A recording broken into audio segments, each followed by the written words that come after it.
तर नमस्कार मित्रांनो, मी यश स्वागत करतो परत एकदा एका नव्या व्हिडिओमध्ये. आत्ताच तुमचे सर्वांचे कॅप राउंड हे पूर्ण झालेले आहे आणि तुमचं ॲडमिशन हे तुम्ही कन्फर्म केलेलं आहे. तर आता तुमच्या सर्वांच्या मनात एक प्रश्न पडला असेल, की आता हॉस्टेल करू, रूम करू का पी-जी करू? तर ह्याच प्रश्नाचं उत्तर मी या व्हिडिओतून देणार आहे मित्रांनो. जर तुम्ही आपल्या चॅनलवरती नवीन असाल तर चॅनलला सबस्क्राईब करून घ्या, जेणेकरून जे काही आपले नवीन व्हिडिओज आहे ते तुमच्यापर्यंत लवकरात लवकर पोहोचतील. तर चला सुरू करूया. तर सर्वात पहिल्यांदा आपण हॉस्टेलबद्दल बोलू. तर हॉस्टेल काय असतं मित्रांनो, कॉलेजचं किंवा प्रायव्हेट हॉस्टेल असतं. तर त्यामध्ये तुम्हाला सर्व सिक्युरिटी, पूर्ण जेवण, त्याचबरोबर राहायची व्यवस्था, लाईट बिल वगैरे सर्वांची व्यवस्था ते हॉस्टेलवाले करतात. तर हॉस्टेलमध्ये जर कमीत कमी रेंट तुमचं जर 80 ते लाख रुपये यामध्ये जर तुम्हाला हॉस्टेलची फीज असेल, तर तुम्हाला हॉस्टेल घेण्यास म्हणजे काही पण अडचण नाही आहे मित्रांनो.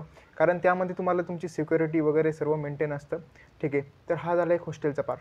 पण जर हॉस्टेलची फीज त्या लाखापेक्षा वर असेल, तर हॉस्टेल हे करू नका मित्रांनो. कारण हे खूप बजेटपेक्षा बाहेर जातं आणि त्यात पण काही हॉस्टेल्स असे आहे का ज्या ठिकाणी तुम्हाला फक्त राहण्याची व्यवस्था असते. मेस त्यामध्ये इन्क्लूड नाही राहत आणि त्याची फीज पण जास्त राहते. ठीक आहे. तर अशा परिस्थितीत तुम्ही हॉस्टेल मुळीच करू नका. जर हॉस्टेलचा रेंट जर तुम्हाला अफोर्डेबल असेल 80 ते 80-90 हजार रुपये, त्याच्यावर लाख रुपये ह्यामध्ये जर हॉस्टेलचं रेंट असेल, तर नक्कीच हॉस्टेल हे तुम्हाला बेस्ट ऑप्शन असेल. आणि मी प्रिफर पण करेल, जर तुम्ही फर्स्ट इयरला आहे, अजून तुमच्या एवढ्या ओळखी नाही आहे, तर रेंट पण मापात आहे, तर 100% हॉस्टेलच करा.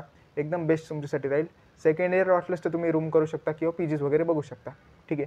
तर आता पी-जीज वगैरे बोलू. पी-जीज हा काय प्रकार असतो मित्रांनो, समजा एखादा रूम मालक आहे, त्यांनी त्याच्या रूममध्ये पी-जी स्टार्ट केला आहे. तर पी-जी काय असतं, त्यामध्ये एका रूममध्ये 3 जणं, 4 जणं असे मुलं तुम्हाला असतात एका रूममध्ये.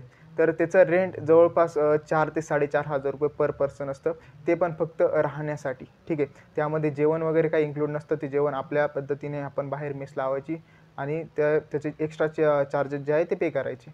ठीक आहे. तर ह्या पद्धतीने जे काही पी-जीस आहे ते चालतात. पण ह्यामध्ये तुम्हाला एक टेन्शन नाही राहत, काय लाईट बिल भरायचं आपल्याला, या महिन्याचं लाईट बिल आलं आहे, मग लाईट बिल भरायचं आहे. ठीक आहे. हे टेन्शन नाही.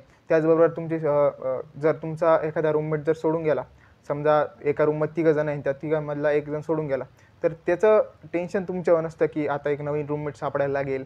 हे काही टेन्शन तुम्हाला नसतं. जो पी-जीवाला असतो, तो पी-जीवालाच एक नवीन मुलगा सापडतो आणि तो आपल्या रूममध्ये ॲड होतो. ठीक आहे. तर हे पी-जीचा एक पार्ट झाला. आणि रूम रेंटवर घेणं म्हणजे काय मित्रांनो, तुम्ही 4-5 जण आहे आणि 4-5 जणांमध्ये एखादा फ्लॅट बघितला, तो फ्लॅट रेंटवरती घेतला आणि त्यामध्ये तुमची शिफ्टिंग झाली. ठीक आहे. तर हा आहे रूमचा पार्ट. तर त्यामध्ये जर एखादा मेंबर कमी झाला अचानक, ते ते तुमच्यावर असतं मित्रांनो. त्याचं रेंट पूर्ण जे काही ठरलेलं असतं अराउंड 1 बी-एच-केचं जर रेंट बघायला गेलं, तर 12,000 ते 13,000 रुपये ह्यामध्ये 1 बी-एच-केचं रेंट बसतं मित्रांनो. ठीक आहे. तर ते तुमच्यावर असतं. तुम्हाला काही पण करून महिन्याला 12,000 रुपये की 13,000 रुपये त्या ओनरला तुम्हाला द्यायचे असतात. तर ह्यामध्ये सगळ्यात स्वस्त काय पडतं मित्रांनो, जर बघायला गेलं तर रूमवरती राहण्यासाठी टोटल खर्च किती येतो? जवळपास असं समजा की ₹2,500 तुम्हाला रेंटमध्ये जाणार आहे. सर्व लाईट बिल वगैरे सर्व इन्क्लूड करून ₹2,500 तुमचे रेंटमध्ये जाणार आहे. आणि मेसचा बाहेर चार्जेस बघितला तर 4,000-4,500 रेंट मेसचा बसतो. म्हणजे ₹4,000 आपण पकडू. तर टोटल तुमचे जे आहे ₹6,500 तुम्हाला पर मंथ लागणार आहे, जर तुम्ही रूम केली तर. ठीक आहे. आणि तेच जर तुम्ही पी-जी केला, तर पी-जीमध्ये कमीत कमी 4 ते ₹4,500 तुम्हाला पी-जीसाठी रेंट भरायला लागेल. त्याचबरोबर 4,000ची मेस, म्हणजे टोटल जवळपास ₹8,000 हा खर्च तुम्हाला जर तुम्ही पी-जी केला तर तुम्हाला येणार. तर मित्रांनो, या सर्वांचा विचार करता जर सगळ्यात अफोर्डेबल गोष्ट जी असेल तुम्हाला, ती असणार आहे रूम. ठीक आहे. तर रूममध्ये तुम्हाला सर्वात कमी पैसे लागणार आहे. ते पण तुमच्यावरती डिपेंड असणार आहे मित्रांनो. तुम्ही खर्च किती करता त्यावरती सर्व डिपेंड असणार आहे. ठीक आहे. आणि सेकंडला हॉस्टेल आणि त्यानंतर पी-जीच असणार आहे. तर तुम्ही जर फर्स्ट इयरला असाल, तर मी प्रिफर तुम्हाला हॉस्टेलच करेल. कारण तुमच्या ओळखी होतील. ओळखी झाल्यानंतर तुम्ही तुमचे रूम पार्टनर वगैरे शोधाल. तर फर्स्ट इयरला हॉस्टेल प्रिफर करा आणि त्यानंतर सेकंड इयरपासून तुम्ही रूम करू शकता. जर तुम्हाला व्हिडिओ आवडला असेल तर लाईक करा, शेअर करा आणि चॅनलला सबस्क्राईब करायला विसरू नका. धन्यवाद.